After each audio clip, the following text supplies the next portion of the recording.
So this tutorial is going to go over what I'm looking for the Japanese woodblock print assignment. So in class, we're going to watch this lovely video of this Japanese print master printing an authentic Japanese print. So we'll go over that in class. But what this tutorial is going to show you, and then we see our examples here, is the approach to completing your Japanese print. So you will be choosing a bird and a piece of vegetation, be it a bush or a tree or different flowers, to put together. Here's a winter one. To put together to create a seasonal print. And I call it a print, even though, of course, it's not technically a print because this is a digital art class, but that is the inspiration. So I have a chart here of different flowers and different birds that you can combine for the different seasons. This example is spring. So here's the example. So in the end, you will have a kind of a paper image as your background. You're going to have a Japanese print, like a signature. And again, you will have your bird and you will have your piece of vegetation that matches your season. So to start out, we are going to, and this is all, by the way, this is all in this PDF tutorial. But I like to do these videos because some of us prefer seeing it in action. So that is why I'm doing that. So I'm going to log into Citrix. This is if you're at home doing this on the Chromebook. If you're in class, you will be using the school computers, desktops, PLTW. Let it load.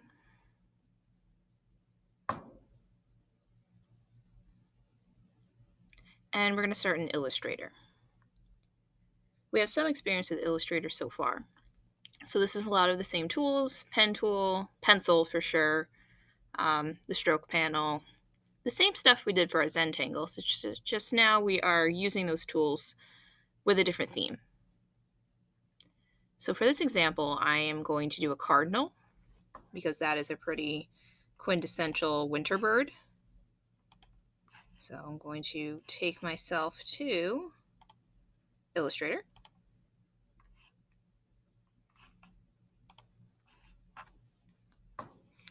So many windows. And then in Illustrator, these prints are done lengthwise, so all of your files are going to be that 8.5 by 11. Click on Art and Illustration. Always change it to inches first. So again, 8.5 by 11. I'm going to call it Japanese print.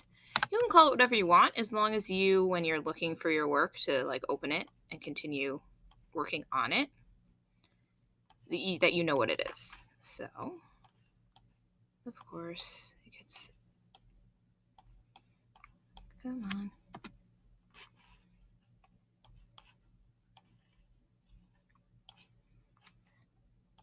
Oh, the Chromebook screens are so little. So if I make this smaller and then move it up, there we go. There's my create button. We create our file. Click OK. All right, so let's set it up before we start bringing in our reference image. So number one, we want to open up our layers panel, window layers. I like to pop it out. We need our stroke panel, window, stroke, and fully open the stroke panel, like so. It's over here. And then we need to set up our swatches over here. So the fill, that one, we want it to have none.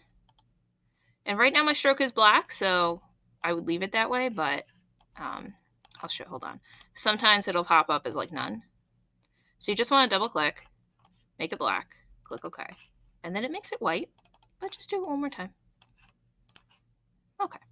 So now let's start finding a reference image. Remember, you're using the Chrome on the school desktop in order to search things and copy and paste. So I'm going to look up a cardinal.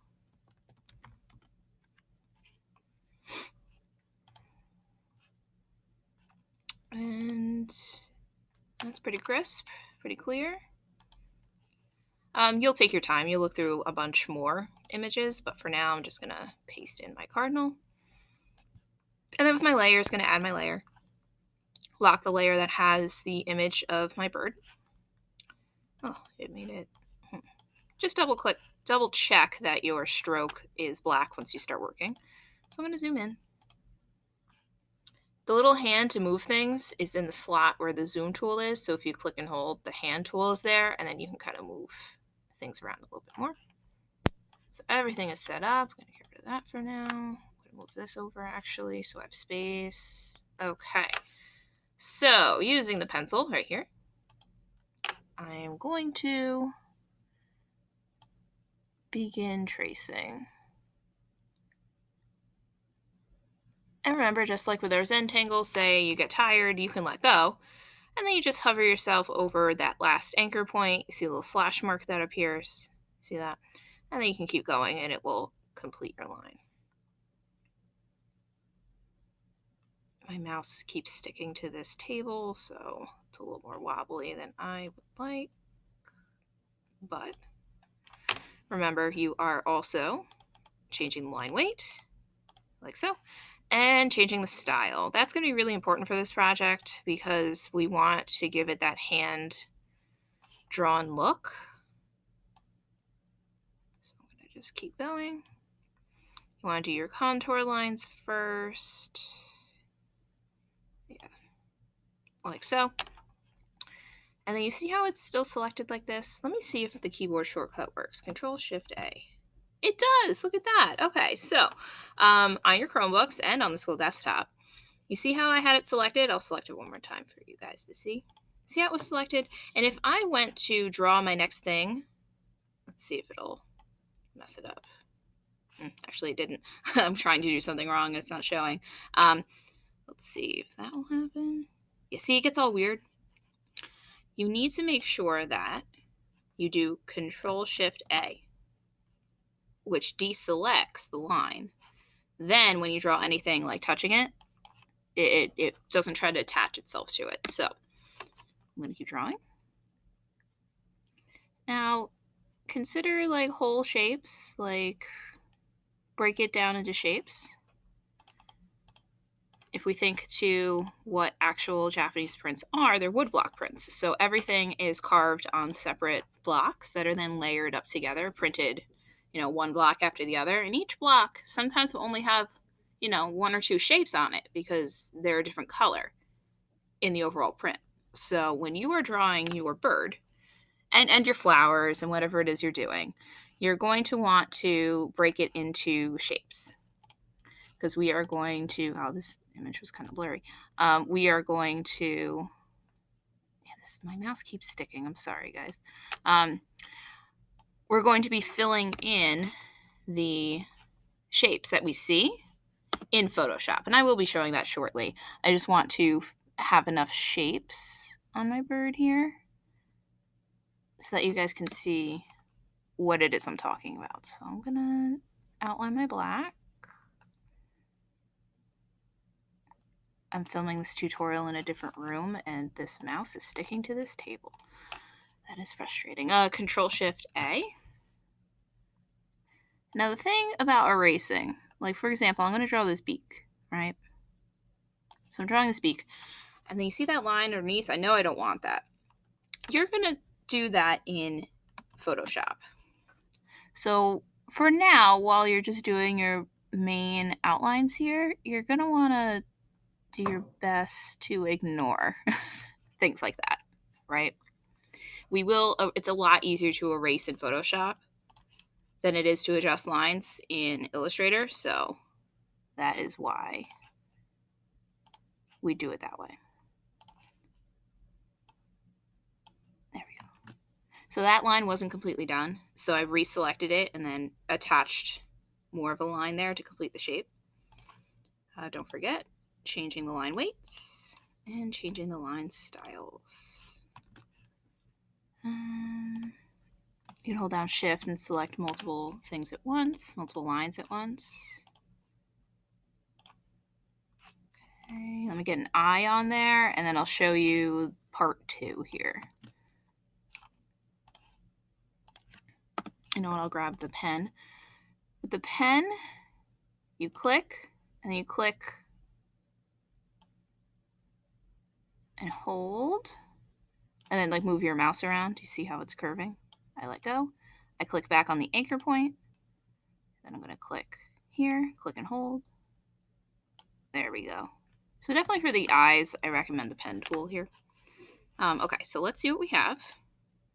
All right, that'll definitely do for the demonstration. You guys are going to put more detail into your birds and into your flowers and vegetation. So you're just using this Illustrator file as kind of like a sketchbook to draw out the line work. And then what you'll do, you're going to click and drag a selection box around the whole bird, edit copy, and then we're going to open up Photoshop. So by no means am I saying, and hopefully you understand, it's not complete, but I'm trying to just, within this demo, accelerate it so that the demo isn't too long and that you can see what we're going for, every part. So when you're done with your bird and your flowers or your tree branch or whatever it is, you're going to then come into Photoshop. You're going to make a new file. Come on. 8.5 by 11. 300 resolution. Japanese print. Okay, create it. Paste it in. So always as pixels. Smart Object pastes it in like as a really giant thing, and it just slows it all down. So here's my bird. I'm just gonna make him a little bit bigger for right now. Okay, so you'll paste in all your line work and you'll arrange it the way you want it to be. And then if you have any spots in which you want to erase, like I definitely do here on the beak, I'm going to zoom in. I'm going to use my eraser. And remember, you can change the size of your eraser here. And I'm just going to go ahead and erase out any parts I don't want. Okay. Like so. You take your time. All right. And then any spots here that, again, you guys take your time. You really want to make sure that every shape is closed, because if you don't, what we're about to do isn't going to work. So a few different ways for you to fill in with color. I'm going to be looking for all of these. So some spots you're going to want to use the magic wand. Select the shape. Have your layers panel open just in case. Okay, so you know where you're at. Then I feel for you guys struggling with the size of a Chromebook screen. I'm going to go ahead and add a gradient to that little space. So you can fill your shapes in with gradients. So whatever the two swatch colors are will be your gradient. And just click and drag. Add it in like that. Control D. So you can fill like that. You can also use the paint bucket. Fill in like so. Now let's see. This is, see, I think I showed you guys like how here that line was open. You see what happened? It just kind of filled the whole thing in. So please be careful. And then I'm going to show you the last way you're going to fill things in. So I'm going to choose the main bird shape.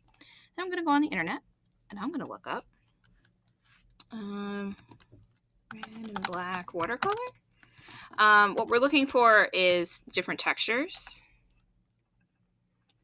that we're going to fill in. You're going to paste into the space that you see. So that might be a little bit blurry. We'll see how it works. Copy your image. While your area is selected, edit, paste special, paste into. Control T, and then you fill it in like so. Yeah, this might be a little blurry. We'll see what happens. Oop. Enter. Yeah, it's a little blurry, but you get the process. Okay, so you're going to be filling in. I'm going to try a different thing. with gradients, with paint bucket fills. You're also going to fill in with images. So let's see, red textured paper. You got to think about just different keywords for things. Yeah, and then of course, please, no watermarks. No watermarks. That's kind of cool looking. Because this is, our inspiration is a traditionally a 2D paper textured kind of feeling. That's why we are adding in these different paper textures. Oh, and don't forget, you can change the color of things if you find like the perfect texture. Like for example, I'm just gonna look up like paper texture. Let's see if this will work. And you know, say we like this. Copy my image. Again, make sure you're selected.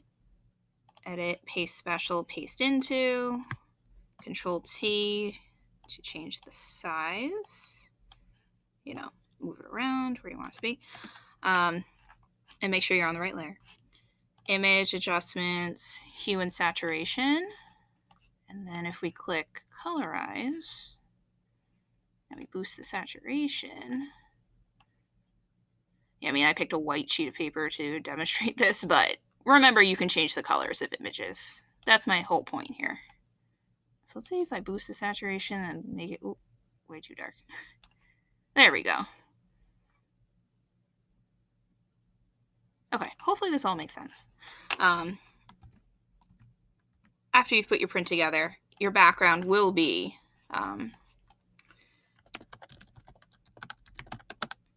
maybe decorative rice paper. Yeah, like you're gonna find a nice background that makes it look like it's on like a real piece of high quality Japanese print paper. Control T. Scale it up. Make sure it's not blurry. Oh, that's actually really nice. And you're going to put it underneath everything. Take your layers panel out so you can see what you're doing. There we go. Let me put that underneath.